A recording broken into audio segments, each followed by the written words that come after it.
함께 기도드리겠습니다. 하나님, 눕고 일어서고 움직일 수 있는 기회를 주셔서 감사드립니다. 오늘도 주님이 주신 삶의 기회를 마음껏 활용하며 시작하오니 모든 영광을 주께서 받아 주옵소서. 가족과 주변 사람들을 축복하는 기도가 멈추지 않게 하옵소서. 저희가 맡은 역할이 주변을 윤택하게 하는 통로가 되게 하옵소서. 저에게 주신 재능이 하나님 나라를 세우는데 작은 디딤돌이 되게 하옵소서. 저희 교회기 복음을 전하는데 소중하게 사용되는 불꽃이 되게 하옵소서. 저희 영혼이 깨어 주님과 동행하게 하옵소서. 성령께서 주시는 지혜로 올바르게 생각하고 분별하고 결정하게 하옵소서. 저희를 강건하게 하사 힘차게 살아내는 복이 있는 하루가 되게 하옵소서. 병상에 있는 사랑하는 환우들을 붙잡아 주옵소서. 주님의 은총을 기다립니다. 치유의 손길을 기다립니다. 오늘도 역사하소서. 나아지게 하시고 회복되게 하시고 하나님께서 주시는 놀라운 능력의 손길이 임하여 주시어서 하나님 때문에 제가 살아납니다. 하나님께서 저를 치유하십니다. 신앙의 간증의 고백이 나타나도록 인도하옵소서. 가정에서 계속 가류하시고 병원에서 진찰과 재활 훈련하시는 모든 환우들에게 성령이 한 분 한 분 찾아가셔서 오늘도 주님과 함께 동행하게 하시고 하나님의 놀라우신 솜씨의 능력을 공급할 수 있는 기쁨 넘치는 시간 되도록 인도하옵소서. 옆에서 기도하시는 가족들을 붙잡아 주셔서 힘 주시고 주님의 평안이 있게 하시고 모든 역할들을 감당하기에 어려움이 없도록 한 발자국 한 발자국 선하게 이끌어 주옵소서. 자녀들을 붙잡아 주옵소서. 자녀들이 예수님 안에서 날마다 세워지기를 간절히 기도드립니다. 하나님, 더 의지하며 사랑하며 하나님 안에 거하는 하나님의 백성들이 되게 하옵소서.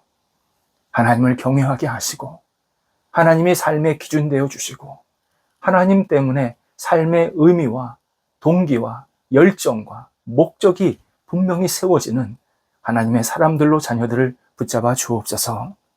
공부하는 자녀들 최선을 다하게 하시고 지치지 않게 하시고 방학 가운데 잘 보내게 하시며 의미 있는 시간, 복 있는 시간이 채워지게 해주셔서 이 학업의 시간을 통해서 하나님이 함께 하심을 경험하도록 인도하옵소서. 어린 자녀들 무럭무럭 잘 자라게 하시고 건강하게 지켜주옵소서. 장래에 여러 가지 고민이 있는 자녀들 함께 하셔서 하나님께서 동행하시는 그 발걸음과 보조를 맞추어서 한 발자국 한 발자국 나아가게 하시고 주님께서 쓰시기에 부족함이 없는 복 있는 자녀들로 세워지게 하시고 만남의 분복도 있게 하옵소서. 일터를 붙잡아 주옵소서. 대한민국 그리고 해외에서 성도들의 여러 가지 일들, 역할들 하나님께서 함께 해주셔서 복 있는 일터가 되게 하시고 열매가 맺히는 일터가 되게 하시고 주님의 뜻을 이루는 일터가 되게 하옵소서. 해외에서 나라를 대표해서 어떤 모임과 단체를 대표해서 일하고 있는 분들이 있습니다. 함께 하셔서 주님의 뜻을 이루게 하시고 마음껏 쓰임받게 하시고 모든 어려움도 잘 극복하도록 인도하옵소서.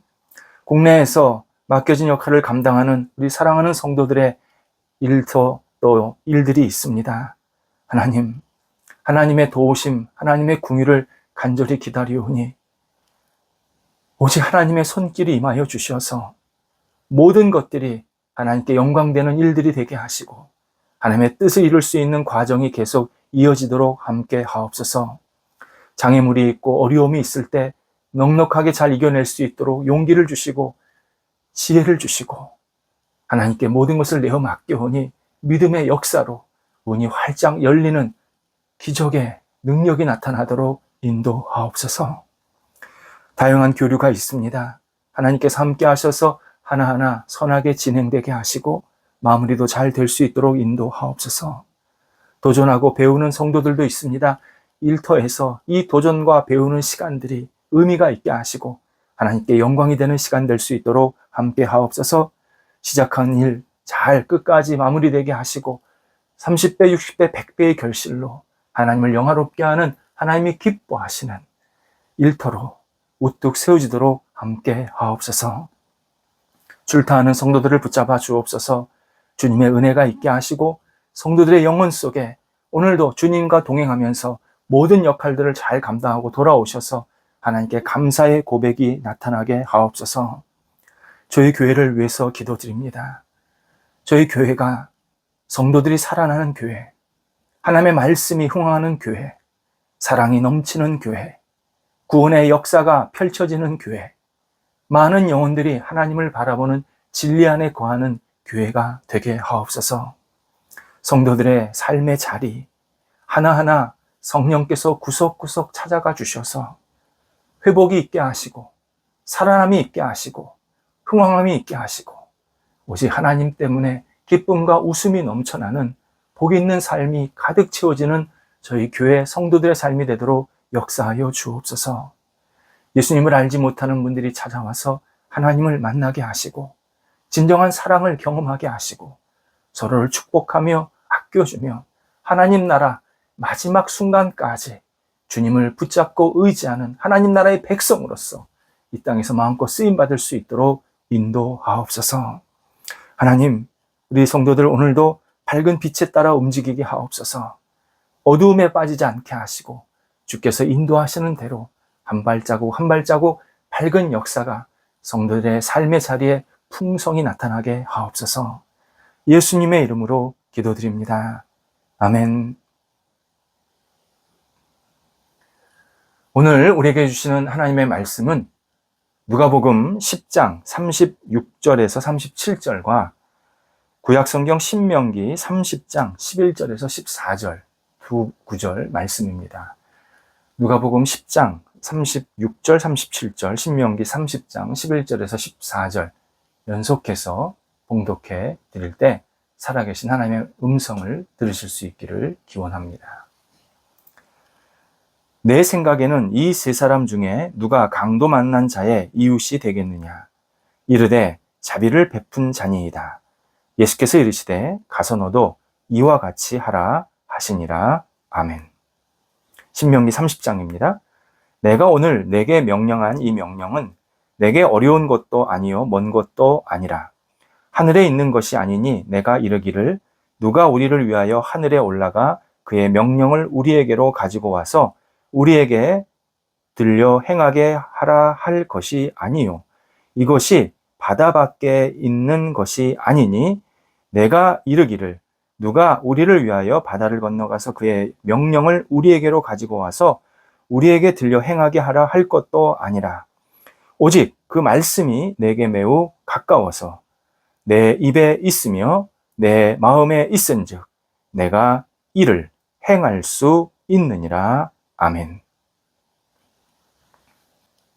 오늘 두 번째 봉독한 신명기 말씀에 따르면 이스라엘 백성들이 하나님께서 말씀하신 내용을 지키기에 상당히 힘들어했다.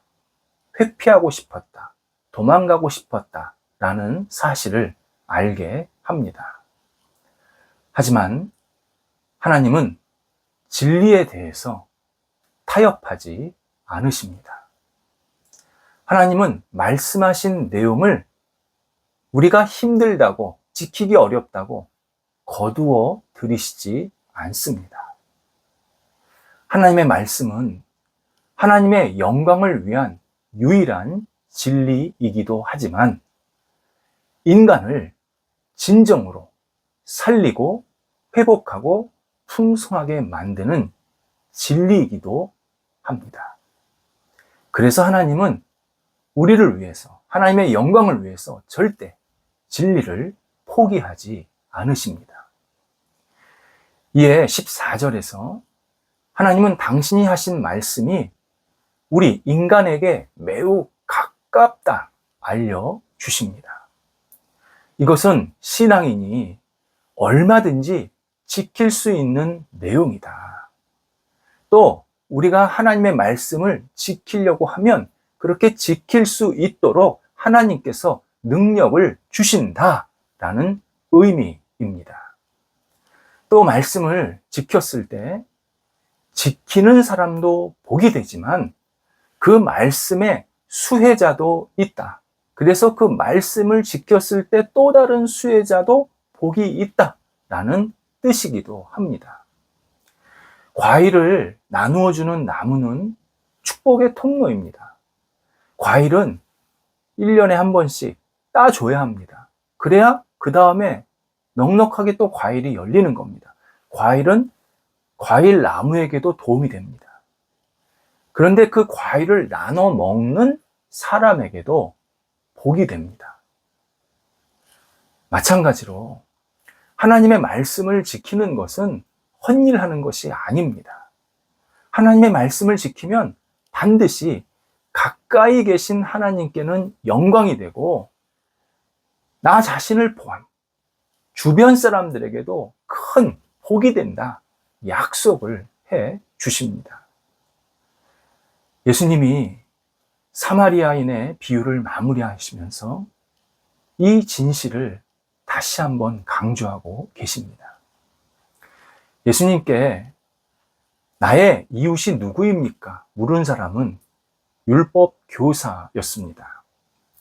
율법 교사, 곧 하나님의 말씀을 연구하고 지키는 그리고 가르치는 사람을 의미합니다.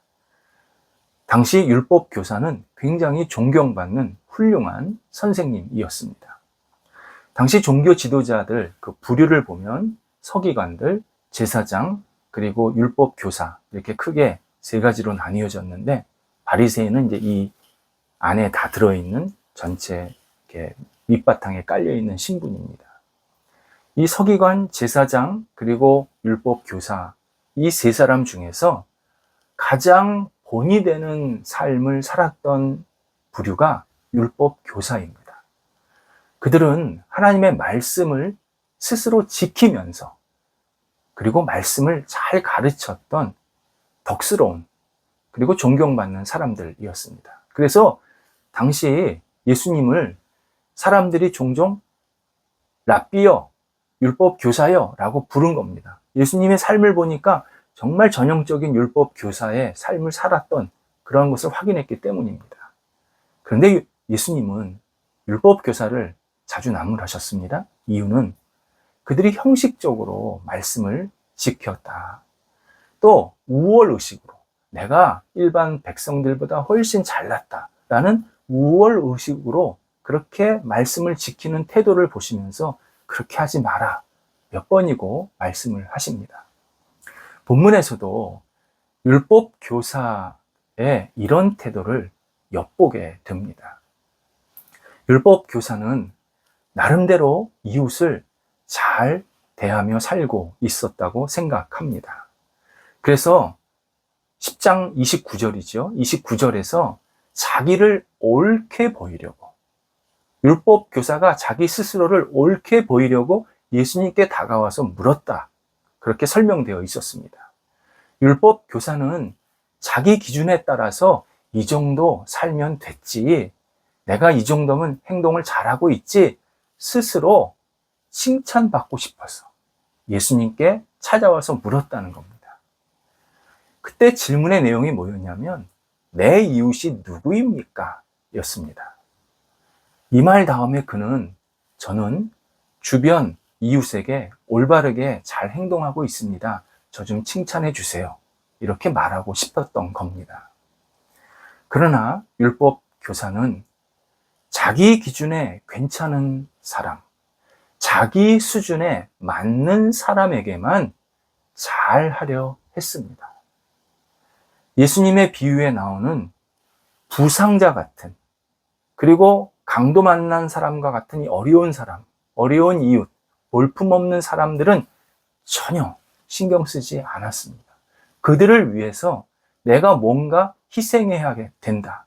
내가 그들을 도와야 된다. 이러한 생각 자체를 하지 않았습니다. 이에 예수님은 사마리아인 비유를 마치시고 율법 교사에게 반대로 질문을 던지십니다. 내 생각에는 이 사람들 가운데 누가 강도 만난 자의 이웃이냐? 율법 교사는 예수님의 이 비유를 듣는 중에 심각한 부끄러움과 고민에 빠져 있었음이 분명함을 알려줍니다. 그것을 알 수 있는 근거가 본문에 나옵니다. 예수님의 질문, 내 이웃이 누구냐? 라고 물으셨을 때 답은 뻔한 거 아닙니까? 사마리아인입니다. 라고 답하면 되는 겁니다. 그런데 율법 교사의 답은 자비를 베푼 자입니다. 였습니다. 율법 교사는 사마리아인이라고 적시하지 않았습니다. 그만큼 지금 자기 마음이 매우 불편한 겁니다. 자기가 존경하는 제사장이나 레위인은 누가 보아도 이기적인 사람들이었습니다. 정말 무정한 사람들이었습니다. 반면 자기가 그렇게 싫어하는 사마리아인은 진실한 이웃 역할을 하고 있었습니다. 자신에게 사마리아인은 보잘것없는 인간 취급도 하지 않은 이웃도 아닌 그냥 버림받은 사람들, 버림받은 부족이었습니다. 그런데 예수님은 그를 최고의 이웃으로 설명하고 있으십니다. 예수님은 율법 교사의 마음을 이해하시면서 한마디를 덧붙이십니다. 네가 사마리아인을 내 이웃이라고 말하지 못하는구나. 좋다. 내가 이전에 어떻게 살았던지 괜찮다. 지금부터 너도 사마리아인처럼 살아라. 너도 이와 같이 행하라. 말씀하십니다. 십자가의 사랑을 받은 우리에게 지금 하시는 말씀이기도 합니다. 우리도 사마리아인 잘했네. 이걸로 끝나면 안 됩니다. 내가 이제 사마리아인으로 계속 삶을 견지해야 하고 부족하지만 계속 예수 그리스도의 뒤를 따라가는 삶으로 이어가야 합니다. 이때 한 가지 우리가 지혜롭게 행해야 할 일이 있습니다. 우리 주변인 그리고 우리 사회에 돌아보면 자신이 강도 만났다고 가짜로 호소하는 사람들이 있습니다. 진짜 강도 만난 게 아니라, 진짜 어려운 게 아니라 포장해서 내가 어렵다라고 말하는 사람들이 있습니다. 그래서 주변 사람들에게 적지 않은 부담과 피해를 주기도 합니다. 사람이 얼마나 완악한지, 얼마나 심각한 죄성이 있는지 확인될 때가 있습니다. 그래서 우리는 하나님의 지혜를 구해야 합니다. 성령님께 이 사람의 상황을 진실하게, 정확하게 보게 해달라고 기도해야 합니다. 그리고 상대방이 부상자의 상황에 빠졌다면, 진짜 어렵고 힘든 상황에 놓여 있다면 신앙인은 자발적인 마음을 달라고 기도해야 합니다. 먼저 돕는 일부터 하지 말고 내 안에 자발적인 마음을 달라고 기도해야 합니다. 억지로 하지 말아야 합니다. 의무감으로 하지 말아야 합니다. 하나님, 제 안에 자발적인 마음이 일어나게 해 주옵소서 기도해야 합니다. 예수님께서 사마리아 비유에서 하시는 핵심 내용 가운데 하나가 자발성입니다. 누가 시킨 거 아무것도 없었습니다. 사마리아인이 스스로 다가갔고 스스로 모든 것을 희생했고 도와주었습니다. 그래서 사마리아인이 여러 가지 자기 짐승, 시간, 물질, 여행 여러 가지를 나누었지만 오히려 내가 이 사람을 어떻게 더 도와줄 수 있을까? 더 도와줄 생각을 하게 된 겁니다. 또 하나, 내가 부상자를 도왔다면, 어려운 사람을 도왔다면 과감히 잊어야 합니다. 과감히 잊어야 합니다. 사랑은 티내지 않습니다. 사랑은 줍니다. 그리고 있습니다. 그래서 사랑은 주고 있는 여유 있는 행동입니다. 이 진실을 우리는 반복해서 묵상, 음미해야 합니다. 하나님과 이웃을 사랑하는 삶이 신앙인이 살아야 할 근원적인 삶의 방향이기 때문입니다. 우리가 계속 사랑하려고 그러면 사랑을 하고 잊어야 합니다. 내가 사랑하고 계속 그것을 붙잡고 있으면 사랑을 더 이상 못합니다. 내가 했잖아. 이것도 했잖아. 저것도 했잖아. 그러면서 사랑을 더 이상 못합니다. 잊어야 다시 사랑이 채워지는 겁니다. 하나님은 사랑이십니다. 하나님은 우리에게 주시고 또 주시되 계속 주시는 분입니다. 그래서 하나님을 사랑으로 정의하는 겁니다. 하나님의 사랑을 받은 우리도 영적인 여유를 갖고 그 사랑을 실천해야 합니다. 우리가 이런저런 일로 바쁘게 살면 영적인 여유를 놓칩니다. 그러면 진정한 사랑과도 완전히 작별해야 합니다. 가치 있고 없는 이 결정하는 척도를 내가 지금 하나님의 사랑을 실천하고 있느냐 아니냐에 두어야 합니다. 내가 지금 내 삶을 잘 살고 있다. 이건 하나님의 사랑을 실천하고 있는 겁니다. 내가 지금 내 삶을 볼 때 조금 부족하다. 하나님의 사랑을 놓치고 있는 겁니다. 이때 우리는 사랑하고 잊어야 합니다. 그래야 사랑을 계속할 수 있습니다.